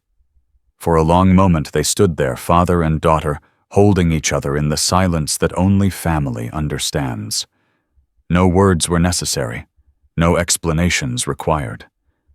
They had both lost so much. But they had survived. And they had each other. Your mother would be proud. David's voice was rough with emotion. Your brother, too. Maya couldn't speak. Tears she had been holding back for 16 months finally broke free. She cried against her father's shoulder, cried for Jason, for her mother, for all the years of pain that had led to this moment. David held her through all of it, patient, strong. The same father who had taught her to be brave, to be fierce, to never stop fighting for what was right. When the tears finally subsided, Maya pulled back. She wiped her face with the back of her hand. What happens now? Her voice was hoarse. Now you rest. David smiled gently. You heal. You take the time to be a person again, instead of a weapon. And after that, David's expression grew serious. Prometheus is crippled, but it's not dead. Harrington had contacts outside the military, civilian allies, international connections. The network extends further than anyone realizes. Maya absorbed this. The fight wasn't over. It was never over. But that was a problem for another day. I need to do something first. She took her father's hand. Before anything else, something I should have done a long time ago. 3 days later, Maya stood at her mother's grave. The headstone was simple name dates, the single word, beloved. No mention of how she died. No acknowledgement of the truth. Maya had brought flowers, white lilies, her mother's favorite. She set them against the stone and knelt in the grass. I found them, Mom. Her voice was quiet, private. The people who hurt you, who took you away from us. I found them, and I stopped them. The wind rustled through the trees. Maya imagined it was her mother's response, a gentle acknowledgement, a blessing. I'm sorry it took so long. Maya touched the stone. I'm sorry I didn't know, but I know now, and I'm going to spend the rest of my life making sure no one else has to lose what I lost. She stayed there for a long time. The sun moved across the sky. The shadows lengthened. But Maya remained speaking to her mother about everything that had happened, everything that was coming, everything she had learned about strength and sacrifice and love. When she finally rose, she felt different, lighter. The grief was still there, would always be there, but it no longer crushed her. It had become something else, a purpose, a direction, a reason to keep moving forward. Sullivan was waiting at the cemetery gates. He leaned against his truck, arms crossed, watching her approach. Commander Reed called. His voice was casual. The president signed the executive order. Task Force Prometheus. You're in command. Maya stopped walking. What? Hunting down the remaining network members. International jurisdiction. Unlimited resources. Sullivan's grin was fierce. She said, "You're the only one who understands how deep this thing goes." Maya stared at him. Command. Her own task force. The chance to finish what she had started. "What about you?" She raised an eyebrow. "Ready to follow orders from the woman you poured beer on?" Sullivan laughed. The sound was genuine, unforced. "I've been following orders from worse people for 20 years. He pushed off from the truck. "At least you've got integrity." Torres appeared from the passenger side. He looked healthier than he had a week ago. Rested. Ready. "The team is assembled." Torres held out a tablet. 30 operators, best of the best, waiting for your orders." Maya took the tablet, scrolling through the roster. Names she recognized. Names she trusted. Men and women who had proven themselves in the crucible of the past week. "Where do we start?" Sullivan asked. Maya thought about Harrington's words. "Prometheus is bigger than me.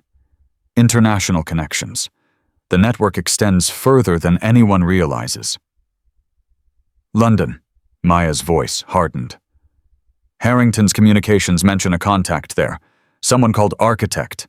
They've been coordinating operations in Europe for at least a decade." "Then we go to London." Sullivan nodded. "When do we leave?"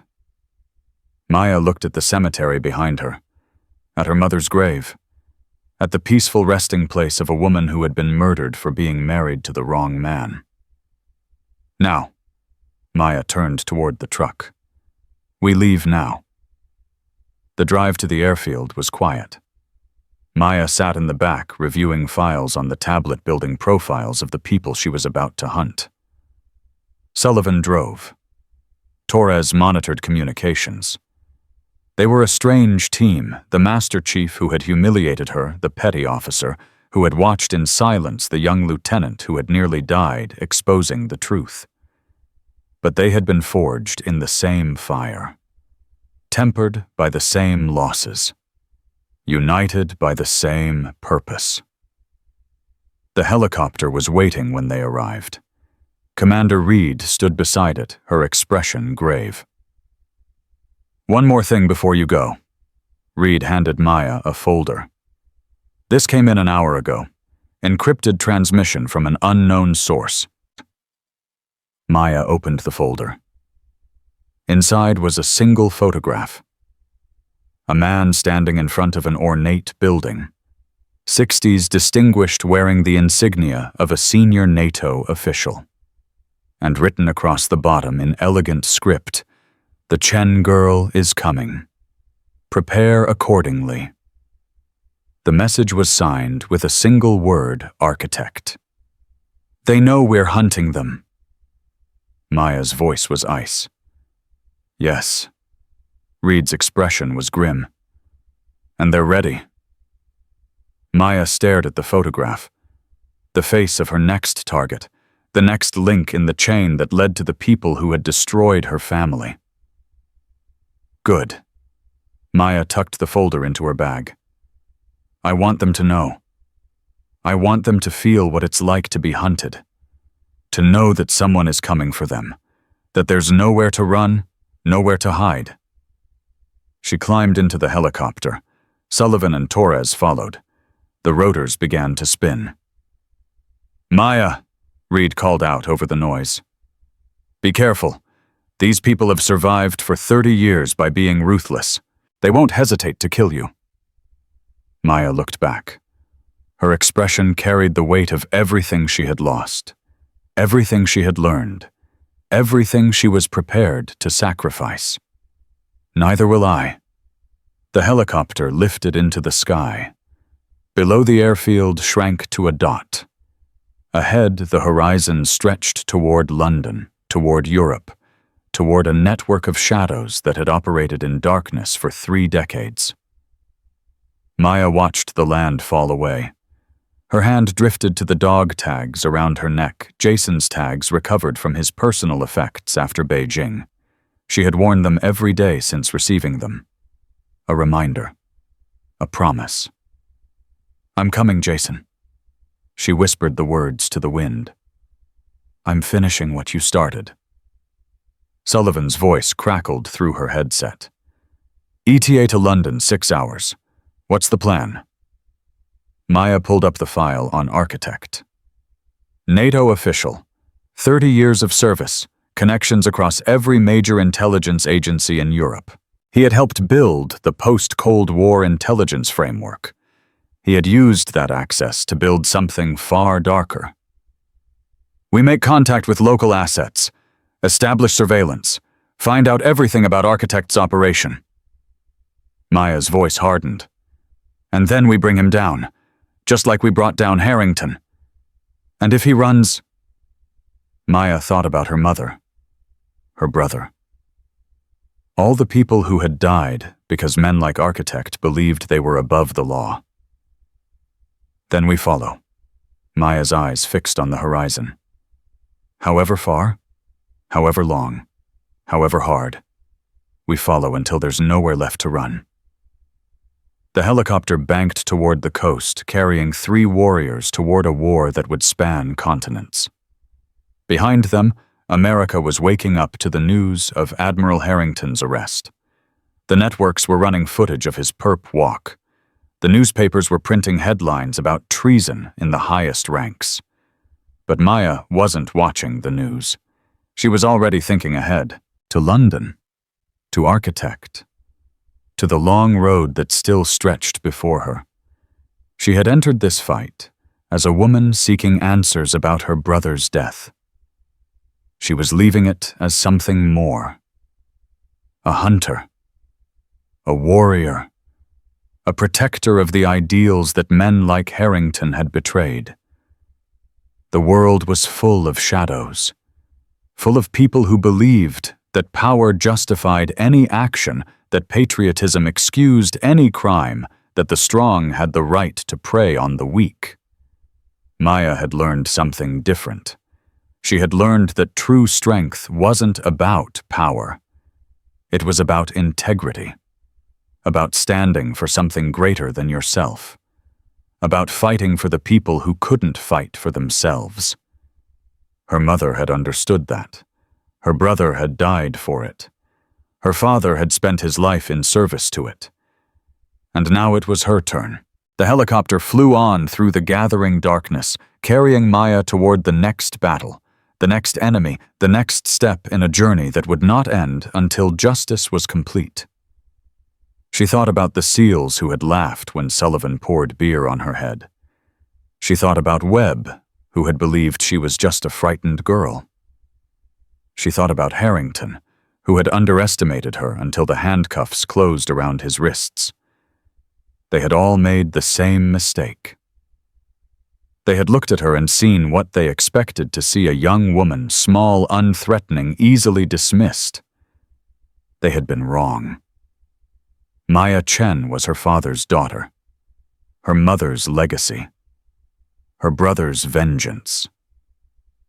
And she was just getting started.